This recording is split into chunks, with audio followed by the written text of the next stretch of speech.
Douguno, Ouais. tu as mis ton code. Pour toi, là, vraiment, c'était compliqué. Hein. Eh. Bon. Ah, voilà, j'ai regardé maintenant. Pour la première fois, j'ai regardé Live TV en direct sur une tablette. Les gars, applaudissez pour ça quand même. Tiens. Je n'ai plus envie de ça là. Tiens. Ah, c'est un chargeur bizarre que j'ai acheté à Djamé. Il faut brancher ça. Je ne sais même pas même, mon cher. Il n'y a pas l'argent au pays. Je dois payer cadeau. Il y a beaucoup de choses. En tout cas, connectez-vous poids sur la page Facebook de Live TV. Nous sommes en direct là-bas en ce moment. Et Joe, c'est chic, hein? Pouah, jusqu'à il t'a vu rentrer tout ça là. Waouh. Hey, les amis, applaudissez pour ça. Yep. Allez. Il y a quelqu'un qui dit on n'a pas Bognan, il s'appelle Youyou. Bref, on va se concentrer. Didier Drogba au chevet des enfants malades. La légende du football ivoirien s'est rendue le lundi 20 décembre, c'est-à-dire hier, au chevet des enfants malades de l'hôpital mère-enfant Dominique Ouattara de Bingerville. Didier Drogba était accompagné des épouses des ambassadeurs accrédités en Côte d'Ivoire pour faire plaisir donc aux enfants. Une agréable surprise pour ces derniers qui ont pu oublier l'instant de la visite, leur douleur. On pouvait lire la joie, bien sûr, sur les visages à la vue de l'ancien capitaine des éléphants footballeurs. Certains enfants ont avoué qu'ils réalisaient un rêve de voir et toucher Didier Drogba. Les épouses des ambassadeurs ont gratifié les enfants hospitalisés en chirurgie pédiatrique, hospitalisation de chirurgie et en oncologie pédiatrique, avec de nombreux cadeaux, en plus des câlins. Franchement, les responsables de l'hôpital ont témoigné leur reconnaissance pour ce geste d'affection. Et surtout, nous, on ne peut que dire merci à Gbagbadé et merci aux épouses des ambassadeurs d'avoir donné le sourire aux enfants malades dans cette période de fête. Que Dieu vous le rende au centuple. Clémentine Papouet et Adriane Coutouan honorés.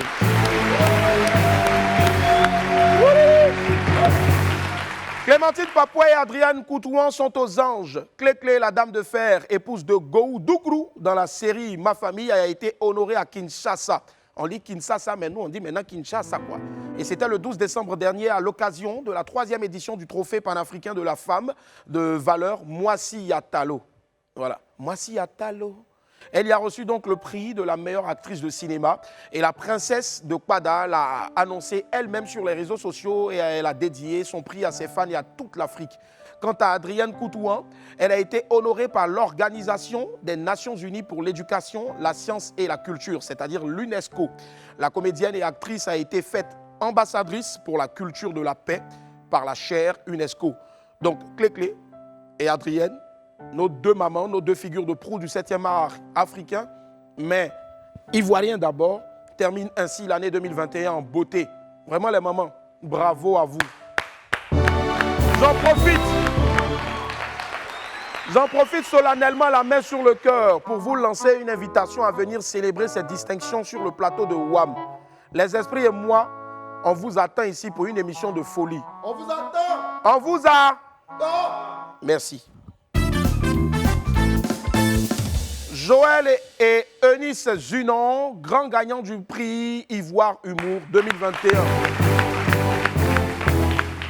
Hier, je vous présentais les trophées glanés par votre serviteur, mais toute l'équipe aux African Talent Awards et puis surtout au Grand Prix Ivoire Humour, le Kwakpatoya n'a pas été complet. Ouais, parce que j'ai pensé qu'à moi, nous seuls ici. Surtout en ce qui concerne le Grand Prix Ivoire Humour. Donc, je fais les rattrapages. En effet, ce sont donc en tout 13 catégories qui ont été récompensées lors de cette 4e édition, notamment le prix de la révélation web remporté par Mami Show, le prix de la meilleure humoriste web féminin qui est revenu à Brazing Girl, Kebaro le menteur brutal qui est reparti avec le trophée du meilleur humoriste espoir, tandis que Boukari était désigné meilleur imitateur de l'année. Le prix du meilleur humoriste chroniqueur télé-radio a été remporté par l'amiral Anka Deka et mon jeune frère Clantélex a raflé le trophée de meilleur humoriste stand-up et Ramatoulaye celui de meilleur humoriste scène.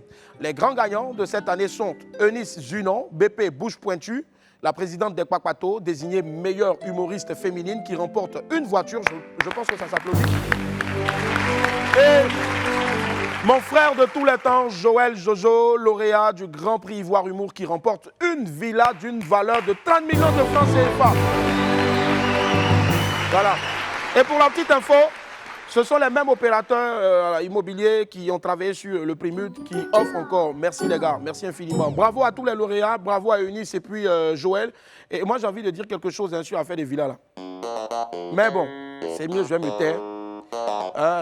C'est mieux, je vais me taire. Et surtout, mention spéciale à toute l'organisation, notamment à la tête de cette organisation-là, donc le jeune Chris Alex Saïri. C'est un jeune entrepreneur culturel et je pense qu'il faut qu'on l'applaudisse encore.